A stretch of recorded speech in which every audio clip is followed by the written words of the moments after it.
कहा कि जम्मू कश्मीर में रोजमर्रा की सरगर्मियां मामूल के मुताबिक चल रही हैं। हर किस्म की ट्रांसपोर्ट की आमदोरफ्त जारी है। मौसराती निज़ाम का तज़किरा करते हुए मरकजी वज़ीर दाखिला ने कहा कि लैंडलाइन और पोस्टपेड मोबाइल काम कर रहे हैं। टीवी चैनल्स और न्यूज़पेपर्स की सरगर्मियां भी हस्ब मामूल जारी हैं। उन्होंने कहा कि हजारों स्कूल्स भी खुल गए हैं, वहीं अस्पतालों में दवाइयां भी दस्तयाब है। इंटरनेट खिदमात का जिक्र करते हुए अमित शाह ने कहा कि यकीनन इंटरनेट हमारी जिंदगियों में काफी अहमियत का हामिल है, ताहम तमाम सिक्योरिटी पैमानों के जायजे के बाद ही इंटरनेट बहाल किया जाएगा। कांग्रेस के सीनियर लीडर गुलाम नबी आजाद, नजीर अहमद लावे और दीगर ने कश्मीर की सूरत-ए-हाल पर सवाल किए थे। पूरे सदन को बताना चाहता हूं कि कब पूरी स्थिति सामान्य होगी। पूरी स्थिति सामान्य हो चुकी है, सामान्य ही है स्थिति वहां पर। मैं आपको थोड़ी डिटेल बात इसलिए बताना चाहता हूं सभापति महोदय कि देश और दुनिया में इसके लिए कई प्रकार की भ्रांतियां, कोई गलत आशा नहीं होगा मगर फैली हुई है। तो मैं इस सदन के माध्यम से देश की जनता के सामने ये पूरी कश्मीर की सामान्य स्थिति के बारे में बताना चाहता हूं। जहां तक लॉ एंड ऑर्डर का सवाल है, 5 अगस्त के बाद एक भी व्यक्ति की पुलिस फायरिंग से मौत नहीं होगी। एक भी व्यक्ति की मौत पुलिस फायरिंग से। इस सदन में सबने आशंका व्यक्त की थी रक्त की नदियां बह जाएगी, रक्तपात हो जाएगा, सैकड़ों लोग मारे जाएंगे। मुझे आनंद है कहते हुए मान्यवर, एक भी व्यक्ति की जान पुलिस की गोली से नहीं, एक भी नागरिक सीआरपीसी के तहत 144 के तहत लगाए गए सारे प्रतिबंध 195 के 95 पुलिस स्टेशन के अंदर लिफ्ट कर दिए गए। पत्थरबाजी की घटना में गत साल की कंपैरिजन में कमी आई है। पिछले वर्ष 802 पत्थरबाजी की घटनाएं हुई थी अब तक, और इस बार 544 हुई, तो पत्थरबाजी भी कम हुई। सभी 20,411 स्कूल खुले हैं। परीक्षा सुचारू रूप से ली जा रही है।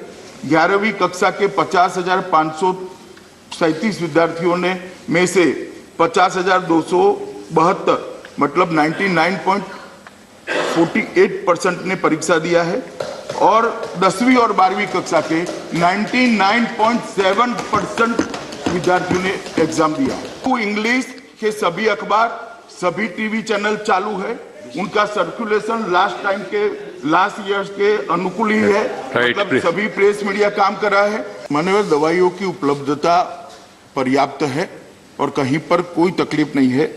मोबाइल दवाइयों की वैन भी शुरू करी गई है, और अस्पताल के अंदर भी जो दवाइयों की दुकानें हैं वहां पर पर्याप्त संख्या में दवाइयां उपलब्ध है। और मैं आश्वस्त करना चाहता हूं सदन को कि कहीं पर भी अगर किसी भी सदस्य के पास सूचना है कि रिमोट एरिया में भी स्वास्थ्य की तकलीफ है, वो सीधा मुझे संपर्क कर सकते हैं। मैं आपको आश्वस्त करना चाहता हूं 24 घंटे के अंदर ही सारी सेवाओं को। सभापति महोदय, ये जहां तक इंटरनेट सेवाओं को लागू करने का सवाल है, इस पर उचित समय पर वहां के प्रशासन की अनुशंसा के आधार पर ही निर्णय किया जा सकता है, क्योंकि हम सबको मालूम है कश्मीर में पड़ोसी देश के द्वारा भी बहुत सारी गतिविधियां चलती रहती है, और वहां की कानून और व्यवस्था और सुरक्षा को देखकर ही ये निर्णय लिया जा सकता है। ये बात ठीक है कि सूचना के लिए बहुत महत्वपूर्ण उपक्रम है, परंतु जब देश की सुरक्षा का सवाल है, कश्मीर घाटी के और जम्मू के नागरिकों की सुरक्षा का सवाल है, और आतंकवाद के खिलाफ की लड़ाई का सवाल है, तब हमें कहीं ना कहीं प्रायोरिटी तय करनी पड़ती है। और जैसे ही वहां के प्रशासन को उचित लगेगा, हम तुरंत इस पर पुनर्विचार करेंगे। वज़ीर ममलिकत जितेंद्र सिंह ने कहा है कि कश्मीर में हालात मामूल पर आ रहे हैं। जितेंद्र सिंह ने कहा कि तरक्की में बहुत सारी रुकावटें थी जो अब दूर हो चुकी हैं। कश्मीर घाटी से वहाँ का माहौल और वहाँ का लोगों की चहल पहल बिल्कुल सामान्य उसी तरह जैसे देश के बाकी हिस्सों में है, और आम नागरिक जो नई व्यवस्था कायम की गई है 31 अक्टूबर के बाद, उससे संतुष्ट भी है और उसका लाभार्थी बनने का उत्सुक भी है। जिस प्रकार से अनेकों कानून जो पहले जम्मू कश्मीर में लागू नहीं थे, तब के प्रदेश में, वो अब दोनों केंद्र शासित प्रदेशों में होने वाले हैं। उदाहरण के तौर पर प्रिवेंशन ऑफ करप्शन एक्ट, जो उस स्वरूप में नहीं था जिस प्रकार से केंद्र में लागू होता है, जिसके कारण वहाँ भ्रष्टाचार बड़ी मात्रा में पाया जाता था और आपके यहाँ से उसकी रिपोर्टिंग भी होती थी। इसी प्रकार से चाइल्ड मैरिज एक्ट। अब मुझे बताइए कि विश्व में ऐसा कौन सा देश होगा, ऐसा कौन सा वर्ग होगा जहां पर इस कानून को लेकर के आपत्ति हो, बाल विवाह पर, वो वहां लागू नहीं था। डाउरी एक्ट, महिलाओं के सशक्तिकरण को लेकर के अनेकों ऐसे प्रावधान जो बाकी देश में उपलब्ध थे वहां नहीं थे। युवाओं को लेकर के जिस प्रकार का इन्वेस्टमेंट्स में बाधाएं थी 35A और अन्य कानूनों के चलते, उनको हटा दिया गया है। बहुत सफल हमारा एक प्रयोग रहा है। 15 और 16 तारीख को DOPT विभाग की ओर से 2 दिवसीय एक कॉन्फ्रेंस हुई, जिसमें सुशासन के भिन्न भिन्न पहलुओं पर अलग अलग सत्रों में विचार हुआ। डीजीपी जम्मू कश्मीर दिलबाग सिंह ने कहा है कि फोर्सेस हर महाज पर चौकन्ना है और किसी भी गड़बड़ी से निपटने के लिए तैयार है। उन्होंने कहा कि सरहद पार दरअंदाजी की कोशिशों को नाकाम बनाने के लिए फोर्सेस हमेशा तैयार खड़ी है। उन्होंने कहा कि हालात मामूल की तरफ लौट रहे हैं और लोग अपने कारोबार और रोजमर्रा की जिंदगी में आहिस्ता आहिस्ता मसरूफ हो रहे हैं, जो कि एक खुशाइन बात है। कुलगाम में आज सिक्योरिटी के हवाले से एक जायजा मीटिंग में शिरकत करने के बाद डीजीपी ने न्यूज 18 के साथ इन बातों का इजहार किया। इस मौके पर IG कश्मीर, SP DIG जनूबी कश्मीर उत्तल गोयल, SSP अनंतनाग अल्ताफ खान और SSP कुलगाम गोवर्धन हरपाल सिंह के अलावा दीगर पुलिस अफसरान मौजूद थे। डीजीपी ने पुलिस दरबार में भी शिरकत की और उनके मसाइल से वाकफियत हासिल की।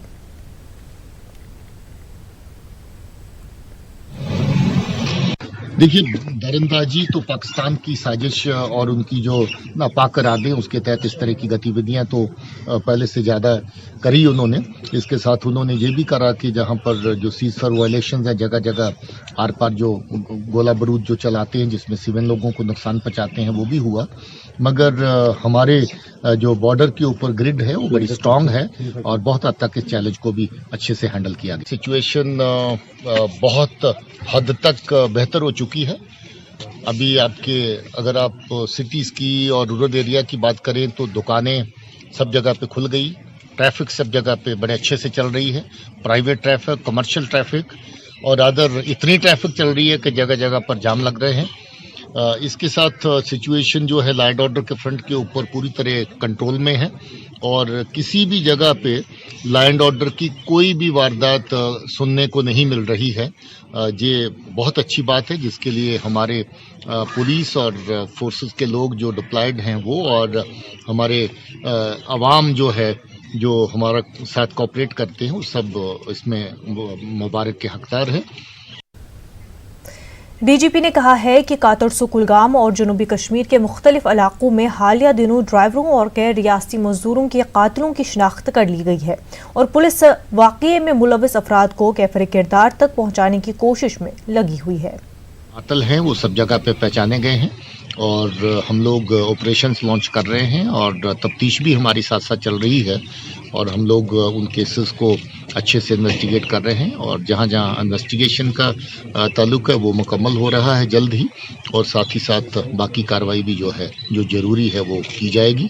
और इसमें बहुत सारा लोगों ने कंडेम किया इस इंसिडेंट्स को। बड़े अनफॉर्चुनेट इंसिडेंट थे, बाहर से आए हुए लोगों को मारा गया, जो टेररिस्ट उसमें इन्वॉल्व थे वो सारे पहचाने गए हैं और होपफुली जो कार्रवाई उनके खिलाफ करने की जरूरत है वो भी की जाएगी। जम्मू कश्मीर के प्रिंसिपल सेक्रेटरी रोहित कंसल ने प्रोग्राम बैक टू विलेज के हवाले से तफसीली जानकारी दी। आपको बता दें कि बैक टू विलेज के दूसरे मरहले का आगाज 25 नवंबर को हो रहा है। रोहित कंसल ने एक प्रेस कॉन्फ्रेंस के दौरान मीडिया को इस हवाले से तफसीलात बताई। Encouraged by this enthusiastic response to the first edition of the program, we have now decided to embark on its second phase, which we call Back to Village 2 B2V2. Like we did in the first phase, we will have 5,000 officers of every seniority going to every panchayat in every corner of Jammu and Kashmir and as before, spending 2 days and a night there. In fact, B2V2 is going to be even more intense than B2V1 because the officers will not only interact with the villagers, they will also look at 4 specific things.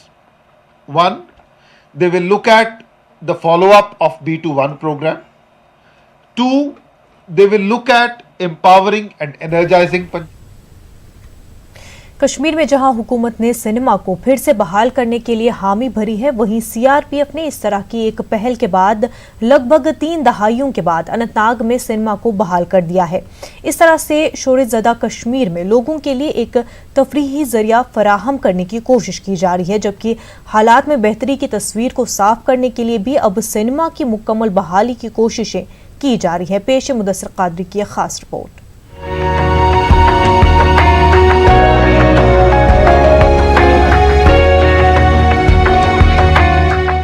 यह है अनंतनाग का मारूफ तरीन haven cinema theatre, जहां पर 30 बरस कबल लोगों की भीड़ फिल्म देखने के लिए उमड़ पड़ती थी। लेकिन जो कश्मीर में मिलिटेंसी परवान चढ़ी तो हेवन सिनेमा समेत वादी के तमाम दीगर सिनेमा हॉल यकायक बंद हो गए। आज हेवन सिनेमा में सीआरपीएफ का एक हेडक्वार्टर कायम है, लेकिन यहाँ पर लगा रंगीन पर्दा अब भी अपने दौर की शान शौकत को साफ बयान कर रहा है। एक वक्त था जब ये पर्दा फिल्म शायकीन की दादो तहसीन का मोहताज नहीं था, लेकिन हाँ, आज हालात इसके बरक्स है। ताहम सीआरपीएफ की 40वीं बटालियन ने हेवन के इस बड़े पर्दे की खोई शान रफ्ता लौटाने की एक पहल के तहत इसको फिर से चालू कर दिया और इस तरह से हेवन सिनेमा में एक बार फिर हिंदी फिल्मों की सदा गूंज उठी। सीआरपीएफ का कहना है कि सिनेमा का बहाल होना हालात में बतदरीज बेहतरी के आसार को नुमाया करता है। 40 बटालियन सीआरपीएफ में भी आज एक बार फिर शुरुआत किया है। काफ़ी दिनों के बाद में हमने ये सिनेमा हॉल को चालू किया है। बाकी फोर्स पर्सनल्स वगैरह आए देखने के लिए और हमने आसपास के लोगों को भी बुलाया इधर में। यही है कि अभी नॉर्मल से आ गया है, तो यही अभी मेन तो यही हम बताना चाहते हैं कि अभी सब सुधार हो गया, हालत बहुत ठीक हो गया है। अब इस तरह का एंटरटेनमेंट वगैरह भी शुरू हो रहा है। यूथ के लिए जो हम लोग भी कर रहे हैं सिविक एक्शन प्रोग्राम में, स्पोर्ट्स वगैरह जो कल्चरल प्रोग्राम वगैरह होता है, उनको ये सब में ध्यान देना चाहिए और पढ़ाई में ध्यान देना चाहिए। मौजूदा हालात के दौरान अगरचे इस बार फिल्म शायकीन की काफी कम तादाद हेवन सिनेमा में देखी गई, लेकिन मुंतजमीन के मुताबिक हालात में मजीद बेहतरी के बाद ये तादाद बढ़ जाएगी। जबकि सिनेमा को दोबारा बहाल करने का मकसद शोरज़दा कश्मीर के लोगों को तफरीह का सामान मुहैया करना है, क्योंकि मौजूदा हालात के दौरान यहाँ के लोगों में डिप्रेशन की शरह में नुमाया इजाफा हुआ है। पब्लिक वगैरह है जिस तरीके से अभी तक रह रहे हैं 100 दिन में, इसी तरह से रहे, वो एकदम ठीक है। और इन्होंने अनंतनाग डिस्ट्रिक्ट का स्पेशली पब्लिक ने ये जताया है कि नॉर्मलिसी पूरा अपने हाथ में होता है, ना कि वो किसी और के हाथ में। कोई अनवांटेड तत्व जो थोड़ा भी बहुत होता है वो उनको डिक्टेट नहीं कर सकता। उधर हेवन सिनेमा के दोबारा बहाल होने से लोगों का भी मिला जुला रद्द-ए-अमल सामने आ रहा है। जहां बच्चे और नौजवान नस्ल सिनेमा जैसे बड़े पर्दे से न आशना है, वहीं कुछ लोग कश्मीर में सिनेमा के चलन को आज भी याद कर रहे हैं। टीवी पर कार्टून शो देखना, मोबाइल फोन पर गेम्स खेलना कश्मीर में बच्चों के लिए एक बड़ी तफरीह का जरिया बनकर रह गया है। मुझे आज पहली बार सिनेमा देखने का मौका मिला है। मैंने आज तक बस किताबों में पढ़ा था कि सिनेमा होता है, सिनेमा में ऐसे ऐसे होता है। आज मैंने पहली बार ये सिनेमा देखा है। आज मैं बहुत खुश हुई हूँ। मैं वहाँ पे बहुत एंटरटेन हुई हूँ। मगर ये अच्छी बात है कि सिनेमा खोला है आपने, मगर इसके साथ साथ मैं एक बात बोलना चाहती हूँ कि ये सिनेमा में एजुकेशन रिलेटेड फिल्में होनी चाहिए, साइंस रिलेटेड फिल्में होनी चाहिए, जिससे हमें भी सीख मिल सके, जिससे हम भी आगे बढ़ सकें। ना सिनेमा थिएटर चालू करने का सवाल है, ये तो अच्छी बात है, हर कोई पसंद करता है। इसमें ज़रूरत है कम से कम ना उस थिएटर को इस्तेमाल किया जाए जो यहाँ की अपनी हमारी जो काफ़ी हद तक हमारी जो रवायत हैं वो मतलब काफ़ी मादूम हो चुकी हैं। और उसके अलावा ये जो एजुकेटिव ना सिनेमा जो हुआ करता था हमारे पीरियड में जब हम देखा करते थे। वाज़ेह रहे कि कश्मीर में मिलिटेंसी के बाद सिनेमा घरों को दोबारा चालू करने की आज तक पहल कई बार की गई। 1998 में सरकार ने अगरचे इस हवाले से एक बड़े पैकेज का ऐलान भी किया, लेकिन श्रीनगर में कुछ ही सिनेमा घरों के सिल्वर स्क्रीन दोबारा चमके। ताहम हालात ने फिर ऐसी करवट ली कि इन पर्दों की चमक दोबारा फीकी पड़ गई और ऐसे में हेवन सिनेमा को दोबारा चालू करने की सीआरपीएफ की ये पहल कश्मीर में दोबारा सिनेमा के चलन को आम करने में कामयाब होगी, ये देखने वाली बात अहम होगी। न्यूज़ 18 उर्दू के लिए मुदस्सिर कादरी की खुसूसी रिपोर्ट।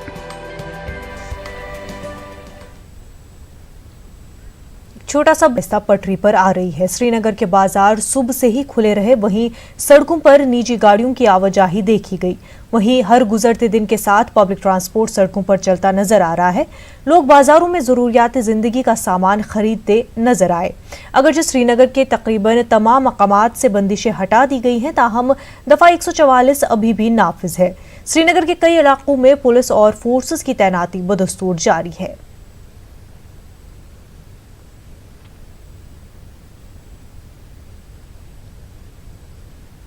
श्रीनगर के एमएलए हॉस्टल मुंतकिल किए गए 34 सियासी रहनुमाओं के अहल खाना आज उनसे मिलने यहां पहुंचे। उनका कहना था कि यहां पर सहूलियात का फुकदान है। कुछ अफराद ने यह भी कहा कि उससे बेहतर उनके लिए सेंट्रल जेल ही ठीक था।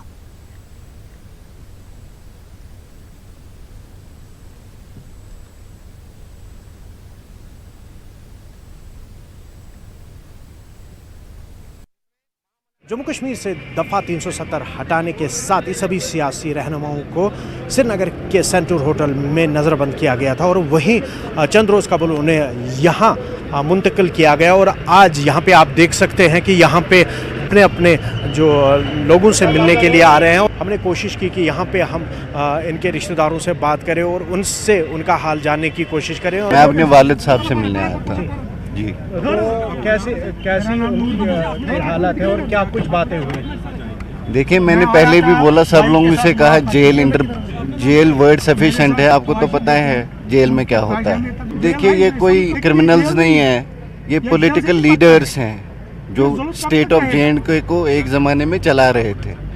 तो आज आप इनको ऑर्डिनरली ट्रीट नहीं कर सकते हो। तो यहाँ सिक्योरिटी कंसर्न्स भी हैं, अदरवाइज तो इनको सेंट्रल जेल में भी रख सकते थे। हालात इतना नॉर्मलाइज हुआ है, सिचुएशन इतना नॉर्मलाइज हुआ है, मुझे नहीं लगता है कि आप इनको इस वक्त यहाँ रखने की ज़रूरत है। मुझे लगता है at an earliest they should be released. अभी जो जितने भी पॉलिटिकल प्रिजनर्स हमारे पास अंदर हैं, इन लोगों को काफ़ी मुश्किलात का सामना करना पड़ रहा है। ये लोग काफ़ी मुश्किलात में हैं। इनको सबसे बड़ा जो प्रॉब्लम है वो ठंड का है। इनको काफ़ी सर्दी लग रही है, तो इनको हीटिंग अरेंजमेंट्स नहीं है, कम्युनिकेशन भी नहीं है, तो खाने का भी इनका दिक्कत हो रही है। बस हमारी सुकाम से ये गुजारिश है कि अगर इनको इससे बेटर ये है कि या तो एमएलए हॉस्टल जम्मू शिफ्ट करें, तो अगर वहाँ पे नहीं हो सकता तो इट इज़ बेटर इनको सेंट्रल जेल में ही, जहाँ पे हमारे इनके रिश्तेदारों को भी मिलने का अवसर मिलता, वो भी प्रॉपर्ली जाते, तो जो बाकी वहाँ पे होता तो ये तो हमारे लिए बहुत मुश्किल है। मेरा भाई यहाँ अंदर है जी, निजामुद्दीन जी, उसकी बीवी साथ थी, उसकी बच्ची साथ थी, उनका सारे कपड़े उतार दिए उन्होंने, एक एक करके तलाशी ली। ये जोड़े भाली जो है भाली खान के, ये भी उनके खोल दिए। कई जो रिश्तेदारों का ये कहना था कि सरकार के पास इससे बेहतर जगह भी थी, कि पीपल्स रिप्रेजेंटेटिव्स हैं, इनके साथ इस तरह का सलूक नहीं होना चाहिए था। और कई लोगों का ये भी कहना था कि अगर इनको इस जगह के बदले जेल खानों में डालते तो वो ज़्यादा बेहतर इनके लिए होता। अयूब खान के साथ सरम तसद्दुक, न्यूज़ 18 उर्दू, श्रीनगर। पीडीपी के सीनियर लीडर और साबिक वजीर नईम अख्तर की बेटी आज एमएलए हॉस्टल अपने वालिद से मुलाकात करने के लिए पहुंची थी। उन्होंने न्यूज़ 18 से बात करते हुए कहा कि सियासी लीडरान के साथ सियासी इंतकाम के चलते परेशान किया जा रहा है। उन्होंने कहा कि सरकार ने जानबूझकर उन्हें खस्ताहाल एमएलए हॉस्टल में रखा है, जबकि कश्मीर में सरकार के पास कई बेहतर जगहें हैं। उन्होंने इल्जाम लगाते हुए कहा कि अवामी नुमाइंदों को बिला वजह परेशान किया जा रहा है। आईसीसी इनको शिफ्ट सैटरडे को किया है। इनके पास कोई ऑफिशियल कम्युनिकेशन नहीं आई है कि इनको क्यों शिफ्ट किया जा रहा है, कैसे शिफ्ट किया जा रहा है। कमरे बहुत ही तंग है वहाँ पे। और एक बात है कि इन्होंने वहाँ जैमर्स लगाए हैं। जैमर्स की वजह से इतनी ज़्यादा आवाज़ होती है रात को कि nobody is able to sleep आराम से। सफाई का बिल्कुल कोई इंतज़ाम नहीं है वहाँ। अब ऑब्वियसली जो वहाँ आते हैं ऑफिशियल्स जो मिलते हैं सबसे, वो अपनी तरफ से कोशिश कर रहे हैं, लेकिन जो ऐसी बिल्डिंग है जो एक्चुअली डिमोलिश करने के लायक है, उसमें आप कितना भी इम्प्रूवमेंट करने की कोशिश करें, it's not going to help. तो बहुत इस वक्त हालात बिल्कुल ख़राब है वहाँ। मैंने अंदर दो चार लोगों से बात की, वो ये भी कहते हैं कि हमें पता ही नहीं ऑर्डर्स कौन पास करता है, ये पता नहीं लोकल एडमिनिस्ट्रेशन है, ये पता नहीं सेंट्रल गवर्नमेंट है। तो अगर वो अपनी शिकायत किसी के साथ रजिस्टर भी करना चाहते हैं, इनको पता ही नहीं हम किसके पास शिकायत रजिस्टर करें, क्योंकि नोबडी इज़ टेलिंग देम कि ये किसका ऑर्डर है। देखिए, हम कश्मीरीज़ आर एक्चुअली नोन कि हम अपनी डिग्निटी प्रिजर्व करना चाहते हैं। तो किसी को मेरे इन बयानों से ये नहीं लगे कि हम किसी किस्म की रियायत या मर्सी चाहते हैं, क्योंकि हमें तो पता है जो डिटेंशन उनकी वो बिल्कुल इलीगल है। बट हम ये सिर्फ चाहते हैं कि जिस भी जगह में उनको रखें वो साफ़ हो, हाइजीनिक हो और वहाँ गर्मी का बराबर बंदोबस्त। मंसूबे को मंजूरी दी गई। ज़ायद 3 किलोमीटर के इस रोड के तामीरी काम पर 575 रुपए की लागत आएगी और उसे 3 साल के अंदर मुकम्मल करने का मंसूबा है। लाडा के वीसी GM डार ने इस प्रोजेक्ट की खुसूसियात के हवाले से न्यूज़ 18 उर्दू के एसोसिएट एडिटर शबीर अहमद से बातचीत की।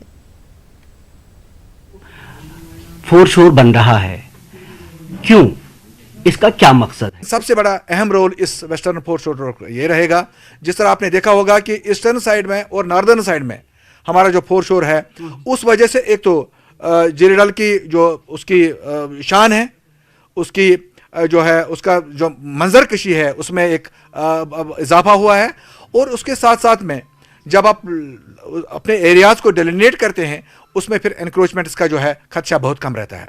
इसी चीज़ को मद्देनजर रखते हुए और खुसूसी तौर पे वेस्टर्न साइड की जब बात करते हैं, इस साइड में शहर श्रीनगर आबाद है, तो इस साइड इसको डेलिनेट करना लाजमी है। तो एक तो ये है, ये टूरिस्ट आवाजाही, टूरिस्ट इंफ्रास्ट्रक्चर, टूरिस्ट इम्यूनिटीज़ के लिए बहुत अहम प्रोजेक्ट है। और खुसूसी तौर पर जिरेडल को इस पर एनक्रोचमेंट्स और इलीगल कंस्ट्रक्शंस को बचाने के लिए जो है उस पर रोक लगाने के लिए इस प्रोजेक्ट की बहुत अहमियत है।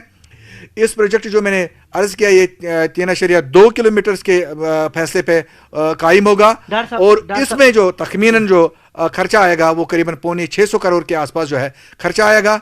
गवर्नमेंट ने हमें गो अहेड दिया है, नॉट दिया है और पैसे की कोई कमी नहीं। पैसा इसमें गवर्नमेंट की तरफ से हर वक्त जो है उन्होंने हमें ये दे दिया, आश्वासन दे दिया और एक वादा दिया कि पैसे की कोई कमी नहीं रहेगी। पैसा हर मरहले पे और हर स्टेज पे जो है दस्तयाब रहेगा। जहां तक मुझे याद है कि पिछली बार जब इस रोड को बनाने की बात हुई थी, तब ये कहा गया था कि इसकी का जो एनवायरनमेंट इम्पैक्ट होगा उसकी एक रिपोर्ट बनेगी। नीरी को मुझे जहां तक याद है उनको दिया गया था। क्या उन्होंने रिपोर्ट पेश की? बाज़ाब्ता उन्होंने एक इसमें असेसमेंट की है। उन्होंने सर्वे करने के बाद, सारे पैरामीटर्स को एसेस करने के बाद, रिकॉर्ड करने के बाद बाज़ाब्ता उन्होंने एक रिपोर्ट बनाई है जी। उस रिपोर्ट को जब ये एग्जीक्यूट किया जाएगा, उस रिपोर्ट को मद्देनजर रखते हुए और बाकी सारे कमेटीज में पहले जो बनी है उन सारी चीज़ों पे, और अगर हमें और एक्सपर्ट से भी बात करनी होगी, कहीं अलाइनमेंट शिफ्ट करने की बात होगी, कोई कुछ वाटर बॉडी को चैनल को सेव करने की बात होगी, वो सारी साइंटिफिक बेस पे होगा। और उन सारे जो आज तक तहकीकात हुए हैं, जो आज तक स्टडीज़ हुए हैं, उन सारी स्टडीज़ को मद्देनजर रखते हुए इस प्रोजेक्ट को जो है एग्जीक्यूट करने की कोशिश की है। हमारा ये हर मरहले पे यही इंशाल्लाह कोशिश रहेगी, ना कि इस प्रोजेक्ट को एग्जीक्यूट किया जाए, इसके एडवर्स इफेक्ट से हमें बचना होगा अगर कहीं तरीके से हो, तो इसलिए वो सारी चीजें मद्देनजर रखी जाएंगी। आप जहां से रोड बना रहे हैं वहां कई लोगों के घर होंगे, कई लोगों के होटल होंगे। कितने ऐसे तामीराती ढांचे इसमें आते हैं, कितने लोगों को मुंतकिल करने की बात होगी? इसमें हमने एक स्टडी की है, बाज़ाब्ता हमारी टीमों ने उसमें इंजीनियरिंग टीम जो है, हमारे रेवेन्यू एक्सपर्ट्स, इसमें बाज़ाब्ता उन्होंने एक असेसमेंट की है। डीसी श्रीनगर का भी ताउन हमने हासिल किया है और आज के डेट में जो है करीबन 4900 के आसपास जो है फैमिलीज़ जो है इसमें इफ़ेक्ट होती हैं, जिनको हमें शिफ्ट करना होगा। और सबसे बड़ी और अहम बात जो मैंने कल मीटिंग में देखी, ऑनरेबल लेफ्टिनेंट गवर्नर साहब का ये बिल्कुल दो टोक उनका क्लियर एक विजन था कि लोगों का जेरेडल की अहमियत इफादियत तो अपनी जगह है ही है, लेकिन इसमें रहने वाले लोगों की भी अहमियत और इफादियत को, उनके इंटरेस्ट को मद्देनजर रखना होगा, उनके माशियत के ज़राया जो हैं उनको महफूज करना होगा। उन वहाँ जो सब्जी उगाते हैं, नदर उगाते हैं या मछली का कारोबार करते हैं, जिनका रोजगार इस जेरेडल पे मुनहसर है, उसको भी जेर नज़र रखना होगा, उसको भी नज़र में रखना होगा। और उनको जो रिहेबिलिटेट करने की बात आएगी, उन्होंने ये भी कहा उन लोगों को हम उतना दूर नहीं ले जाएंगे जहां से उनको इस डल से जो इन्हिसार उनका है, उनके माशियत का इन्हिसार है, वो इससे कट के रह जाए। सबसे बड़ी बात डल के पोल्यूशन की ये कहा गया है कि जो खास तौर पे ये वेस्टर्न इलाके के जो भी फुजला है वो पूरा डल में जाता है। क्या आपके ये फोर्स रोड बनाने से कुछ ऐसा हो सकता है कि वो फुजला वहां नहीं जाए? आपने बहुत अच्छी बात की। इस वक्त हमारे पास अगर डल जिले डल के लिए सबसे बड़ा चैलेंज है वो सीवरेज जो है, खासकर उन हाउस होल्ड्स का जो डल के अंदर करीबन 58 हेमलेट्स डल के कैचमेंट में नहीं, डल के अंदर रहते हैं। कैचमेंट का भी तो पूरा वही जाता है। अर्ज मेरी गुजार, उस पर मैं आऊँगा। उसके अलावा एक तो वो लोग जो डल के अंदर रहते हैं, प्लस करीबन 1000 के आसपास हाउस बोट्स हैं, उनका फुजला डल में जाता है। उसके अलावा कैचमेंट एरिया से भी अभी अनप्लग्ड कई एरियाज हमारे तेलबल है, गुप्त गंगा है, जिन पे हमारे अभी सीवरेज ट्रीटमेंट प्लांट्स नहीं थे, उनको ट्रीट करने की बहुत ज़रूरत है। उनके सीवरेज को कैच करने की ज़रूरत है, उसको प्रॉपरली साइंटिफिक बेसिस पे डिस्पोजल करने की ज़रूरत है। शायद इसी बात पे इसी चीज़ को मद्देनज़र रखते हुए हम जो है हमारे हाउस बोट्स को है 3 जगहों पे मुंतकिल करने जा रहे हैं। एक कोंकण एरिया में जहाँ ये हमारे जो जिस साइड हमारा वेस्टर्न फोर्स रोड भी जाएगा। इसके अलावा हम डोलडम एरिया के नाम पे आपने 238 कनाल्स लैंड है, डिफरेंट पैचेस है, वो आइलैंड्स है, वहाँ पे हम मुंतकिल करने की कोशिश करेंगे। और अगले 10-15 दिनों में हम पायलट बेसिस पे इस प्रोजेक्ट को स्टार्ट करने जा रहे हैं। तेलबल एरिया में 100 हाउस होल्ड्स को हम जो है पायलट बेसिस पे बायोडाइवर्सिटी लगाने जा रहे हैं। और डोलडम एरिया में हम कहीं एक सारे जो है फिलहाल हाउस बोट्स उनको शिफ्ट करेंगे और वहाँ पे उनको जो बायोडाइवर्सिटी की जो है फैसिलिटी दे देंगे। इसके अलावा जो हमारा Konkan area western force road है, इसको हमने पहले ही, आपके नॉलेज में है कि नहीं है, इसको हमने सीवर लाइन से पहले ही जोड़ दिया है। इंटरमीडिएट पंपिंग स्टेशन पर ही इंस्टॉल किया हुआ। जो ही हमारे ये हाउस बोट शिफ्ट होंगे तो हम उस सीवर लाइन के साथ इनको कनेक्ट करने की कोशिश करेंगे और फिर उनका जो डिस्पोजल है, जो सीवरेज है, वो फिर सीवरेज ट्रीटमेंट प्लांट्स में जाएगा। उसके अलावा जो हमारे और भी हाउस बोट्स रहेंगे वो निगीन में हो, निगीन में भी हमने सीवर पाइपलाइन डाली है, लेकिन उसके अलावा भी अगर कहीं पे हमारे हाउस बोट्स रहते हैं उनको हम ये बायोडाइवर्सिटी से कनेक्ट करने की कोशिश करेंगे। पीएमडीपी से 15 करोड़ रुपए दिए गए थे यूईडी को एक सीवर लाइन बनाने के लिए। 4 डेडलाइंस कंप्लीट हो चुके, वो सीवर लाइन कंप्लीट नहीं हुई इसी वेस्टर्न साइड में। वेस्टर्न साइड में मुझे मालूम है एक जगह पे निगीन वाले साइड में हमने हालांकि कंप्लीट किया हुआ है, कुछ एक मीटर्स का है, कोर्ट केस हमारा एक है, उस वजह से हम उसको जो है फाइनलाइज नहीं कर पा रहे हैं। मुझे उम्मीद है वो कोर्ट में चल रहा है। हम उसको सीरियसली हमने सीवर पाइपलाइन की बात में कर रहा हूँ। सिर्फ एक करीबन कुछ फीट की बात है, वहाँ पे किसी ने स्टे लाया है कि वो सीवर लाइन हम कनेक्ट नहीं कर पा रहे हैं, उसको भी हम सीरियसली परस्यू कर रहे हैं। कोर्ट से हम आदेश लेंगे, उनके आर्डर्स ले लेंगे और उसको हम कंप्लीट करने जा रहे हैं। इसके अलावा कई एक सारे सीवरेज ट्रीटमेंट प्लांट्स हमारे 5 के आसपास और 11 इंटरमीडिएट पंपिंग स्टेशन इस वक्त हमारे काम कर रहे हैं। और उसको भी अच्छा ना कि उसी पे मैं आ रहा हूँ। पुरानी टेक्नोलॉजी है, आज से 20 साल 15 साल पहले जो टेक्नोलॉजी थी, आज नए दौर में जब हम आजकल के दौर में हैं, नई टेक्नोलॉजीज आती रहती हैं। उसके लिए भी हमने टेंडरिंग का प्रोसेस स्टार्ट किया। इनफैक्ट हमने टेंडर को एवेल्युएट भी किया, financial as well as technical bids को एवेल्युएट करके उनको हम जो है अपग्रेड करने की कोशिश कर रहे हैं, ताकि वो आजकल के मेयार पे उतर पाएँ और आजकल के जो पैरामीटर्स हैं, एफिलेंट पैरामीटर जो हैं, उस पर वो जो है उस पर आ पाएँ और अल्टीमेटली जो हमारा एफिलेंट है उसकी जो क्वालिटी ऑफ वाटर जो है वो बढ़ जाए। और इसके अलावा और भी एडिशनल एसटीपीज जो है गुप्त गंगा एरिया में है, तेलबल एरिया में है, वहाँ पे डिसेंट्रलाइज्ड एसटीपीज जो है वो कायम करने जा रहे हैं, ताकि कंप्लीट जो सीवेज डिस्पोजल है, catchment area, interior of the डाल, हाउस बोट्स, उनको एक साइंटिफिक तरीके से जो है मैनेज किया जा सके। तो 575 करोड़ की लागत से बनने वाले इस रोड को एलजी ने मंजूरी दे दी है। आगे बढ़ते हैं, पाकिस्तान की जानिब से एक बार फिर फायरबंदी मुआहदे की खिलाफ वर्जी की गई है। एलओसी के करीब वाक़े जिला पुंछ के केजी और बाल्की सेक्टर में पाकिस्तान की जानिब से फायरिंग की जा रही है।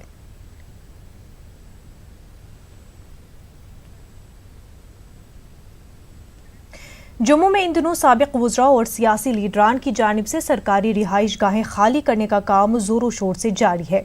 स्टेटिस्टिक्स डिपार्टमेंट के अफसरान का कहना है कि सियासतदानों ने अक्सर सरकारी बंगले और दीगर रिहाइश गाहें खाली कर दी हैं और ये अमल बहुत जल्द मुकम्मल होगा। एक report.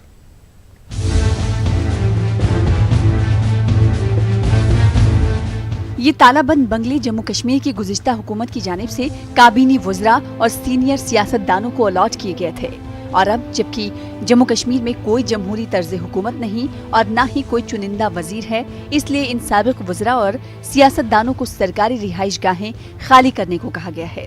Jammu Kashmir union territory के इंतजामिया ने पहले ही इन्हें नोटिस जारी किया है।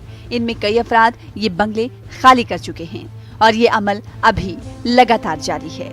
स्टेटिस्टिक्स डिपार्टमेंट के अफसरान का भी यही कहना है कि बीजेपी की साबिक वजीर प्रिया सेठी ने इस इक़दाम का खैर मकदम किया है। वहीं कांग्रेस के तर्जुमान आला रविंद्र शर्मा ने इल्जाम लगाया है कि नोटिस जारी करने में जानिबदारी से काम लिया गया है।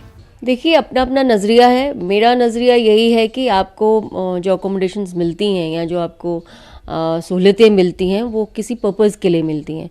आपका ऑफिशियल काम उस तरह का नहीं रहता है। जब आप मंत्री होते हैं तो आपका ऑफिशियल वर्क कोई और होता है। आपके 10 ऑफिसर्स आपके साथ में होते हैं, आपके नीचे मूवमेंट बहुत होती है। जैसे मैं भी सुन रही हूँ 4-5 दिनों से कि बहुत बार कहीं एमएलएज को या कहीं उनको दिया गया, मंत्रियों को नोटिफिकेशन दे रखा है। तो ये उनका अपना नज़रिया है। मेरा अपना नज़रिया यही है कि आपको जब तक आपको सहूलियत मिलती है आपको उतनी रहनी चाहिए। उसके बाद you are not entitled, if you are not entitled to be a minister और an MLA, you are not entitled to even accommodate उनके ऑफिशियल बंगलोज में। कोई भी पूर्व विधायक या कोई भी पूर्व मंत्री 1 महीना तो कानून के तहत है, लेकिन जब आप मिस्टर ए को नहीं निकालते तो मिस्टर बी का भी राइट बन जाता है। फिर वो कोर्ट में जाता है और कोर्ट भी उसकी समायत करता है, कोर्ट जस्टिस देता है, कोर्ट की बुनियाद पे कुछ लोगों को स्टे मिलता है, लेकिन अल्टीमेटली तमाम अपोजिशन के लीडर्स जो हैं मैक्सिमम उनको निकाल दिया गया। जम्मू के आम लोगों ने इस कदम की सताइश की है। इनका कहना है कि तमाम साबिक वुज़रा और सियासतदानों को आम लोगों की तरह जिंदगी गुजारनी चाहिए। जब तक उनके पास पोर्टफोलियो थे तब तक वो ठीक है, उनको एक प्रिविलेज मिली हुई थी गवर्नमेंट की तरफ से, तो वो उस समय तो उनको ये प्रिविलेज मिली है तो ये उन्होंने अवेल करनी है, तो वो ठीक है। लेकिन अगर उस पर ज़बरदस्ती वो कब्जा करके बैठते हैं या कोई अपना इन्फ्लुएंस शो करते हैं वहाँ पे, तो ये बिल्कुल अगेंस्ट है ये गवर्नमेंट की। उनको एक आम नागरिक की तरह रहना चाहिए। अब जैसे पब्लिक है वैसे वो लोग भी है, उनके लिए कोई स्पेशल स्टेटस नहीं उनको दिया गया। जब था तब ये अवेल करते थे।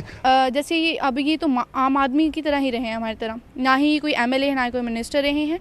तो अगर ये आम आदमी की तरह है तो आम आदमी जैसे अपने घर में रहता है वैसे इनको अपने घर में रहना चाहिए। ज़राए का कहना है कि महकमे स्टेटस को कई सीनियर सियासतदानों की जानिब से मुज़ाहमत का सामना है। कई सियासतदान सरकारी रिहाइश खाली करने के लिए हठ धर्मी का मुजाहरा कर रहे हैं। बहरहाल ये देखना काफी दिलचस्प होगा कि महकमा किस तरीके से सरकारी रिहाइश गाहों को इन सियासतदानों से खाली करवाने में कामयाब होता है। न्यूज़ 18 उर्दू के लिए जम्मू से कोमल सिंह की रिपोर्ट। जम्मू कश्मीर को आलूदगी से पाक करने के मकसद के हवाले से पोल्यूशन कंट्रोल बोर्ड की जानिब से आज जम्मू में एक वर्कशॉप का इनेकाद किया गया। वर्कशॉप में जम्मू कश्मीर की तामीराती कंपनी R&B, JMC और दूसरे मुतल्लिका महकमों के नुमाइंदों ने शिरकत की। इस मौके पर माहिरीन ने जम्मू कश्मीर को आलूदगी से पाक रखने के लिए मुख्तलिफ तरीकों पर रोशनी डाली। माहिरीन ने माहौलियात को साफ व पाक रखने के लिए नए तरीक़ेकार वज़े करने पर जोर दिया। ये first of a kind workshop पूरी स्टेट में ऑर्गेनाइज हुआ है। I am very sure of it. देखिए, अनफॉर्चुनेटली हमारी जो हेडलाइंस हैं आजकल पोल्यूशन के रिलेटेड वो ज़्यादातर फोकस होती है एयर पोल्यूशन के ऊपर, सॉलिड वेस्ट जो म्यूनिसिपल सॉलिड वेस्ट है उसकी मैनेजमेंट के ऊपर, और हमने कभी ध्यान नहीं दिया कि जो हमारा कंस्ट्रक्शन डिमोलिशन जो होती है एक्टिविटीज़, आपकी रोड्स बन रही हैं, बिल्डिंग्स बन रही हैं, पुरानी बिल्डिंग्स टूट रही हैं, नई बिल्डिंग्स बन रही हैं, उसका जो वेस्ट जनरेट होता है उसकी मैनेजमेंट कैसे करनी है, तो उसको नज़र में रखते हुए हमने फर्स्ट टाइम ये ऑर्गेनाइज़ किया। हमने काफ़ी सारे डिपार्टमेंट्स और प्राइवेट जो कंस्ट्रक्शन एजेंसीज उनको भी यहाँ इन्वाइट किया। डर तो है, सच ए बैड सिचुएशन। आप जानते हैं कि 900 से ऊपर AQI जो दिल्ली का इस बार दिवाली के आसपास हुआ, it had turn into a gas chamber so to say. लोग जो टीवी देखते हैं, हमारे बच्चे जो देखते हैं, इवन जो बूढ़े बुजुर्ग देखते हैं, फियर साइकोसिस तो है and it's actually something cause of concern और गवर्नमेंट इसके बारे में बड़ी सीरियस है इस मसले में। फॉर्चुनेटली आई वुड से कि Jammu is faring much better, Jammu and Kashmir as a whole is faring much better. Cooperative week के सिलसिले में जम्मू कश्मीर महकमे कोऑपरेटिव की जानिब से श्रीनगर में एक प्रोग्राम का इनकाद किया गया। प्रोग्राम का इनकाद कोऑपरेटिव्स और कोऑपरेटिव बैंकों से वाबस्ता अफराद की जानिब से किया गया। प्रोग्राम के शुरा ने जम्मू कश्मीर में कोऑपरेटिव्स के पैगामात को आगे बढ़ाने का अज़्म किया। तमाम जो इस तहरीक से वाबस्ता लोग हैं वो आज यहाँ पर जमा हुए हैं और कोऑपरेटिव तहरीक के बारे में जो जिसका नाम इमदाद बाहिमी के तौर पर कहा जाता है, तो इसके बारे में तमाम तर जो लवाज़िमात होती हैं कोऑपरेटिव चलाने के लिए, कोऑपरेटिव तहरीक को आगे बढ़ाने के लिए, इसीलिए हम यहाँ पर जमा हुए हैं कि हमने पिछले साल में आज तक क्या किया, आगे हमारे प्लान्स क्या हैं। यही हमारा मकसद आज है, इसी के लिए हम जमा हुए हैं कि अभी लोग ज़्यादा से ज़्यादा इसमें जमा हों और इसके जो भी फ़ायदात हैं इनसे वो फ़ायदा उठाएँ। कोऑपरेटिव वीक के सिलसिले में Baramulla central cooperative bank limited में एक प्रोग्राम का इनकाद किया गया। प्रोग्राम को महकमे कोऑपरेटिव ने सेंट्रल कोऑपरेटिव बैंक और मर्केंटाइल कोऑपरेटिव बैंक सोपोर के इश्तराक से मुनक्किद किया। एडिशनल रजिस्ट्रार कश्मीर मोहम्मद यूसुफ मीर मेहमान खुसूसी रहे। प्रोग्राम का आगाज एक हमारंगी परचम लहराते हुए किया गया। अनंतनाग के शाजीपुरा इलाके के लोगों ने बिजली की नामुनासिब सप्लाई पर बरहमी का इजहार करते हुए इंतजामिया से मुनासिब बिजली सप्लाई फराहम करने का मुतालबा किया है। लोगों के मुताबिक शाजीपुरा और उससे मुंसलिक दीगर इलाकों में हर वक्त बिजली की किल्लत का सामना रहता है, जिसकी वजह से इन इलाकों में गैर मुतवक्का बिजली कटौती से लोग परेशान हैं। लोगों का कहना है कि बिजली फीस अदा करने के बावजूद भी मुनासिब बिजली सप्लाई न मिलने की वजह से उनके बच्चों की तालीम भी असरअंदाज हो रही है। लोगों ने DC अनंतनाग से फौरी मुदाखलत की अपील की है।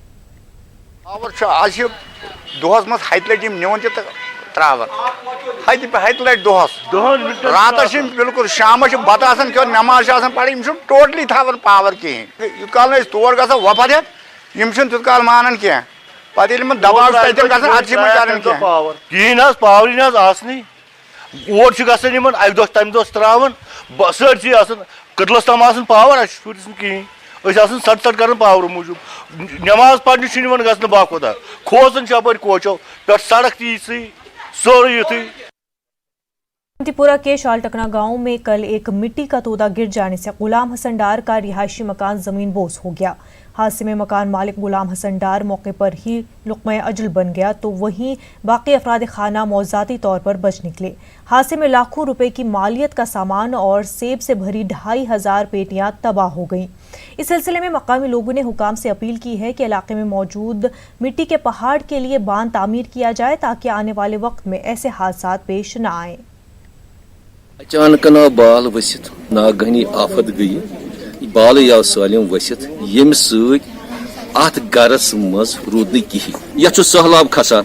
सहलाब अंदर बनान रोजन बसन बनान रोजन कह खसान बालस नजदीक। अगर गवर्नमेंट ये है कम से कम सोन मुतालबा ये यपर यह पहाड़ अत गो स्टप गन, मतलब फर्दर नुकसान गोस युद्ध गन कह, युद्ध जुलम गोस बे गन कह। गो ये रुकावने खतर पे गवर्नमेंट ब्रोट पन ये थोड़ा सा मतलब कंक्रीट स्टेप दिन युत न ये बे ये बाल वसन तुम दिवान यपर नजर यह सालिम वसनस तैयार यह एट द मतलब ब्रिम। वहीं डिप्टी कमिश्नर पुलवामा राघव लंगर ने इस मकाम का दौरा किया। DC ने मौके पर ही मुतासरा कुंबे के लिए 4 लाख रुपए बतौर एक्सग्रेशिया रिलीफ मंजूर किए।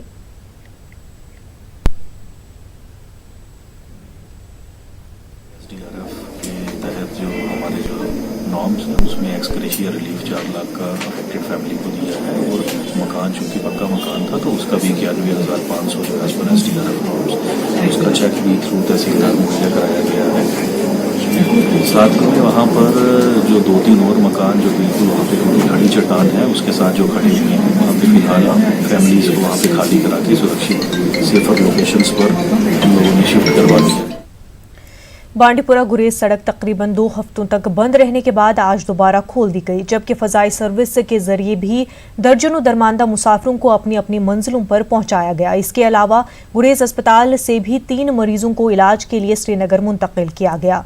सड़क खोलने के हवाले से काम का जायजा लेने के लिए डीसी बांडीपुरा शहबाज अहमद मिर्जा ने राजदान टॉप का भी दौरा किया। वाज़ेह रहे गुरेज सड़क बंद रहने की वजह से गुरेज में सैकड़ों लोग दरमांदा हो गए थे और पहली बार है कि बजाय मैकेनिकल इंजीनियरिंग महकमे ने सड़क खोलने का काम अंजाम दिया।